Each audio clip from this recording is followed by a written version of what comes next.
Who can give us an example of a big animal? You? Elephant.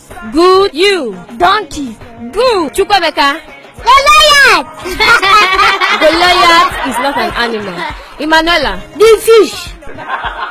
Which fish? The big fish that swallow Uncle Johnna. Who taught you that? My uncle told me that the big fish swallow Uncle Johnna. Anyway, what does your uncle know? But that is in the Bible. Shut up!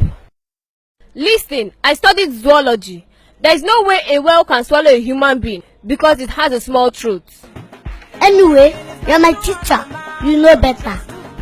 But when I go to heaven, I will ask Uncle Johnna. And what if your Uncle Johnna is not in heaven? The way you go to hell, you ask him.